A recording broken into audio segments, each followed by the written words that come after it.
Olá, queridos, mais uma vez com vocês aqui, Pastor João Márcio, para seguirmos no nosso estudo sobre os nossos relacionamentos familiares.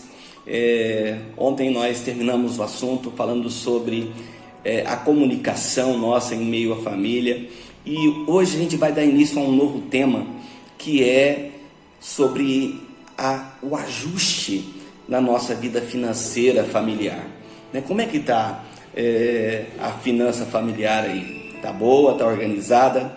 Esse assunto ele é muito importante, é tão importante que ao invés de 2 estudos, em 2 partes, a gente vai fazer esse estudo em 3 partes, porque para que a gente tenha mais condição de avançar de uma forma mais clara, e temos um tempo um pouco maior para a gente falar com os irmãos. Hoje, em forma específica, eu quero chamar a sua atenção para a gente entender um pouco sobre de onde vêm os problemas financeiros da nossa família. Já parou para pensar? De onde procede? Qual é a origem dos problemas financeiros que atingem tantas famílias?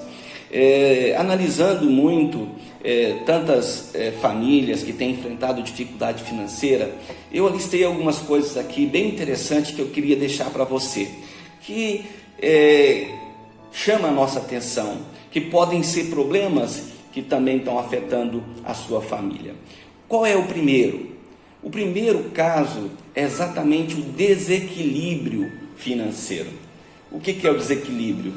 Coisa simples de falar, Isso tem a ver com aquilo que a gente ganha e com aquilo que a gente gasta, Eu preciso gastar segundo aquilo que eu ganho. Se eu extrapolo, se eu gasto mais do que eu ganho, automaticamente eu vou ter problema, querido? Então, a maioria dos problemas financeiros que a gente vê em toda a humanidade ia desaparecer, se as pessoas observassem essa regra. Ou seja, qual que é a regra? Eu preciso viver segundo as minhas possibilidades. Eu preciso gastar segundo aquilo que eu ganho e não além. Então, se eu extrapolo os meus limites financeiros, o que vai acontecer?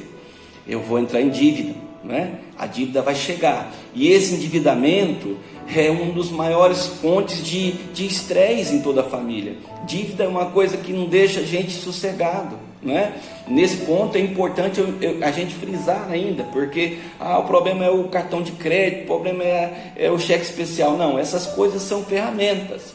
São ferramentas financeiras que podem ser úteis, mas se mal utilizadas também podem trazer consequências à nossa vida, ao desajuste e ao desequilíbrio, tá bom? Uma outra coisa que traz problema financeiro é o imediatismo.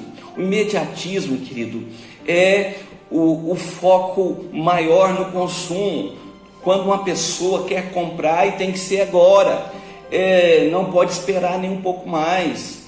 Viver o aqui e o agora. Então é a ideia tentadora e até romântica de falar, eu não importo com amanhã, eu quero viver o hoje, eu quero viver o meu mundo agora. E o marketing comercial vai explorar isso. As pessoas vão ser contaminadas com as propagandas daquilo que tem que ser feito e você merece.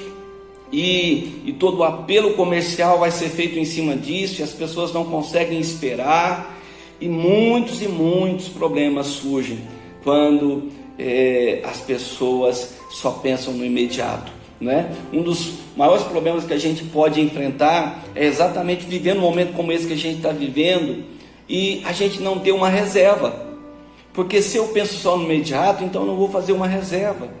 Me lembro de uma fala do pastor Francisco Raubner, que nos instruindo aqui sobre a questão financeira, ele diz, olha, se cada pessoa, se cada família fazer uma reserva do ganho mensal de pelo menos para 3 meses, se acontecer qualquer emergência, essa família vai ter uma reserva para socorrer. Imagina se todas as famílias do Brasil tivessem essa reserva agora, como é que a gente estaria nesse momento? Totalmente diferente, não é verdade?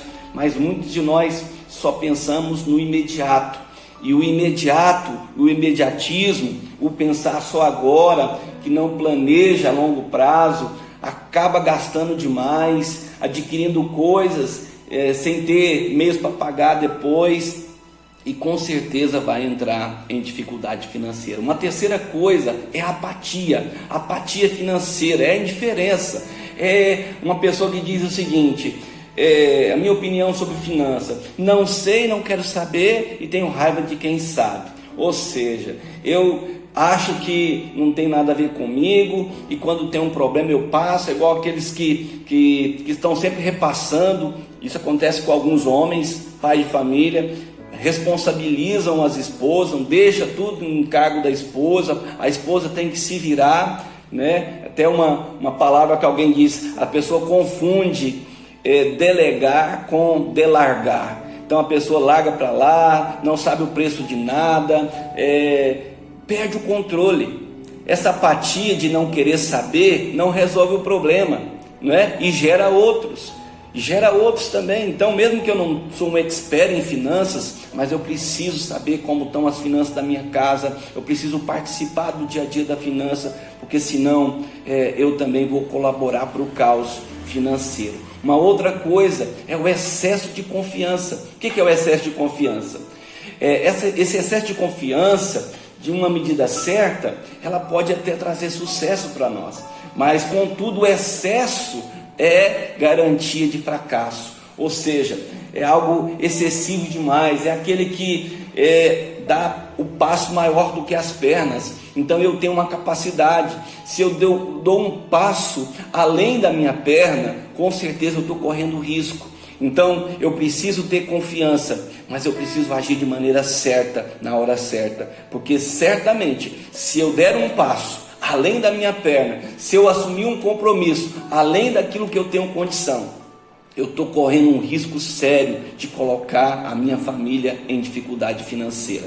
Então eu tenho que pensar sempre antes de agir. Um último ponto aqui para falar para você é exatamente a pressão social. O que é a pressão social?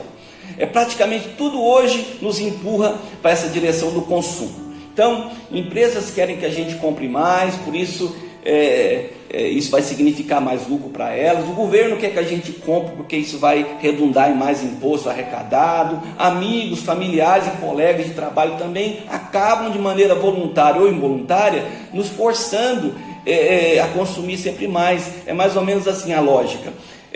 O meu vizinho comprou um carro novo, então eu preciso de um carro novo, porque ele comprou um carro novo. O vizinho comprou um carro novo, então eu preciso trocar de carro. O vizinho viajou para a praia, eu também preciso viajar para a praia.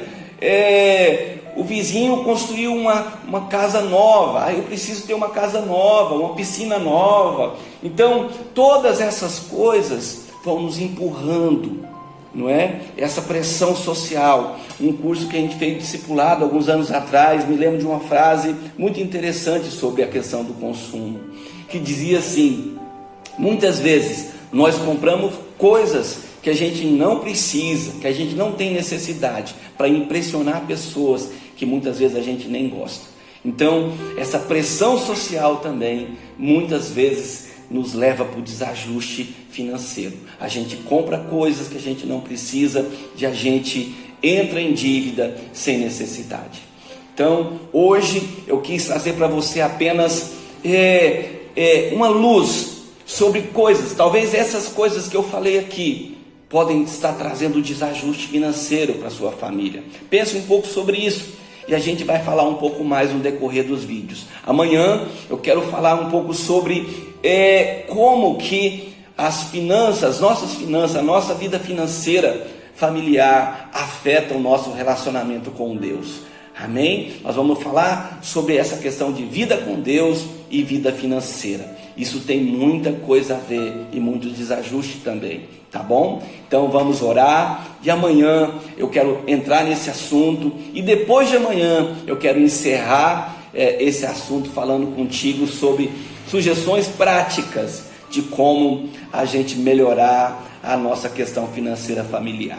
Amém? Vamos orar. Meu Deus, em nome de Jesus, eu quero te agradecer mais uma vez por me dar essa oportunidade de estar com os meus irmãos, falando de um assunto tão relevante e importante para nós e para a nossa família. Que a gente possa crescer, que a gente possa ter a habilidade para gerenciar, ó Pai, as nossas finanças e ter vidas abençoadas financeiramente falando, para que a gente possa ter o suficiente, para que a gente possa abençoar também a causa de Deus e aqueles que precisam, em nome de Jesus. Amém e amém. Deus te abençoe.